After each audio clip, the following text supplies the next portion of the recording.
दिनै जों नेयै बोसोरब्रै बारलांबाय अब्लाबो जों जोंनि मानसिखौ जों मोननो हायाखै। जाय बिथांमोनहा जोबथेसालियाव दं बिथांमोननि बिसि फिसा गोबां दुखु खस्थ' भुगिनांनानै दङ। फिसाफ्रा बोथिसे ओंखाम मोजां मोनजायाखै, गाननाय जोमनाय मोजां बिसोरो मोनाखै। लकेल गभर्नमेन्टआ बेफोरखौ दिनैसिमबो जोंनो थाइसे थाखा अनसुंथाइ होआखिसै, दिनैसिम जोंखौ नायसनाखिसै। बिथांमोनहा बुङो र' जों रायलायगासिनो दं। दिनैसिम बोसोरब्रै बारलांबाय, बिथांमोनहा रायलायनायानो दिनैसिमबो जोबा। नि माखासे दुखुफोरखौ, न'खरनि माखासे दुखुफोरखौ दोनथ'नानैब्लाबो दिनै जोङो आवगाय फंबाया गावनि बिफा गोब्राब बिखानि बेरामजों लोमजानानै थानायखौ गावनि आखाइजों दांनाय बिलिरनाय आबाद खालामनो लुबैनानै कर्टआव पिटिसन होदोंमोन। दा बे पिटिसन होनायाव फंबाय आवगाया दिनै दानसेनि थाखाय मैया कर्टआव ग्रेन्ट जानानै मैया न'आव सफैबाय। जोबोद गोजोनथाव। दा जों बेखौनो खोनानानै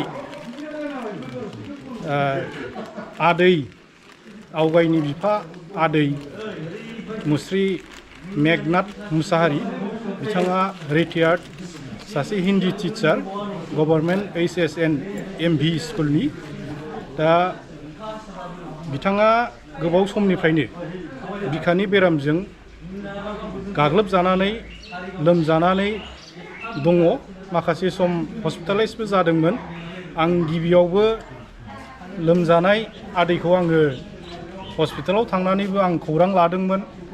जेब्ला आं आदैजों सावरायो अब्ला गावनि फिसानि खौरांखौ, गावनि लोमजानाय गावनि देहाखौ दोनथ'नानैब्लाबो गावनि फिसालाखौ आंनाव खौरां लायोमोन। माब्रै जाखो बा मा खालामनो नागिरखो जोंना बिटिआर गभर्नमेन्टआ, दा बेफोरखौ आंनाव सोङोमोन। अब्ला आंबो मा बुंगोन मा मागोन जायोमोन। दा आदैयाबो गोदोनि सासे लेखा गोरों सुबुं, रिटायार्ड टिचार। बिथाङा गोबां खोथा मिथिगौ गोदोनिफ्रायनो। हारिनिबो गोबां आदैनाव बिहोमा दङ, बर' हारियाव गोबां बिहोमा दङ। बर' हारिनि समाजनि गोबां खामानि मावबोदों आदैया। दिनै बिथाङा गोब्राब लोमजानानै गावनि फिसाला आवगाय बिथांखौ जेलाव थादोंब्लाबो गावनि खाथियाव लुबैनानै आंनि सिगाङाव बुंबाय थायोमोन। नाथाय आं माखासे खोथाखौ बुंजोबनो हायाब्लाबो आदैजों आङो गोसोखौ एसे मोजाङै थाथों आदैया नंनानै आं माखासे मोजां खोथा, मोजां खौरां आं आदैनो होयोमोन गावनि फिसालानि सोमोन्दै। दिनै गावनि खाथियाव गमामायै बिथाङा आदैया गावनि फिसाखौ मोनबाय। आं खोनानो मोन्दों गावनि फिसाखौ न'खराव सफैसिगोन होननानै खौरां मोननाय लोगो लोगो आदैया ओंखाम जानो हायाब्लाबो ओंखामखौ एसे एनै गोबांसिन जादों, खुसि जादों होननानै आं खौरां मोन्दों। दा बेफोरखौ दिग दिगियै आङो सानोब्ला जोबोद गोजोननाय मोन्दों। दिनै जोङो न'खरनि जोबथेसालियाव जोबजानाय न'खरनि सुबुंफोरा जोङो बेवहाय खौरां लानो फैदों। आदैनि लोमजानायजों लोगोसे फंबाय अमलखौबो जोङो माबोरै दं, जोबथेसालियाव जोंनि फंबायफ्रा, जोंनि फिसाफ्रा माबोरै दं बेखौ जों दिनै अमलनिफ्राय जोङो खोनानो मोनबाय।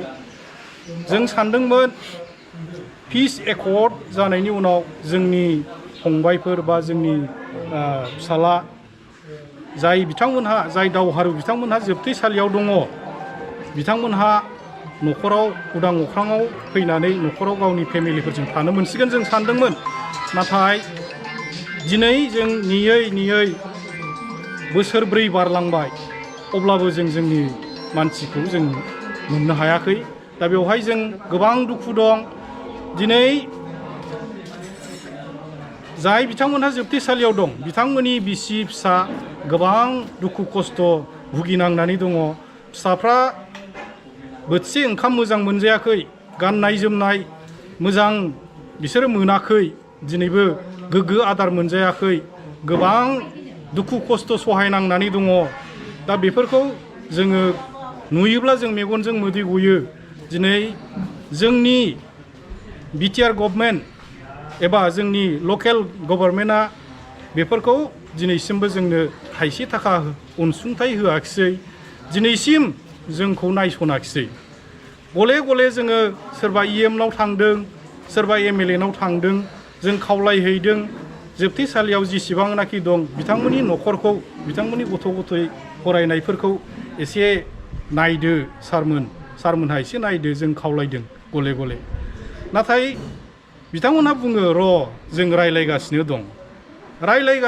रायलायगासिनो दं दिनैसिम बोसोरब्रै बारलांबाय बिथांमोनहा रायलायनायानो दिनैसिमबो जोबा दिनै बै गथ' गथायफोर गोग्गो आदार मोनजायाखिसै देहाफ्रा नोरजिया जालांबाय बिसिफ्रा न'खरफ्रा सोरलां बोरलां जालांबाय दा बेफोरनि सावा सोरनाव नांगोन दा बेफोरखौ दिनै जोंनि लिडारफ्रा जाय बिथांमोनहा गोहोआव दं दिनै मानो नायसनदिया नंखायखौनो इलेक्सन फैब्लाल' न'खर न'खर हाबनोसै न' गंसे गंसे लुनानै होनोसै बेफोर खोथाखौ बुंदोंमोन एमपि इलेक्सननि सिगाङावबो ओरै क'क्राझार डिस्ट्रिक्टआव जेसेबां दं जोबथेसालियाव बिथांमोननि न'खराव हाबदोंमोन आरो चिराङावबो हाबदोंमोन नाथाय इलेक्सन जोबनाय लोगो लोगो दिनै सिरि स्वयं जोंनि खोमायावनो जोंनि सिगाङावनो बुंदोंमोन जे न' हाबनानै बिथांमोनहा बुंदोंमोन जायहा थानो थाखाय उसुबिदा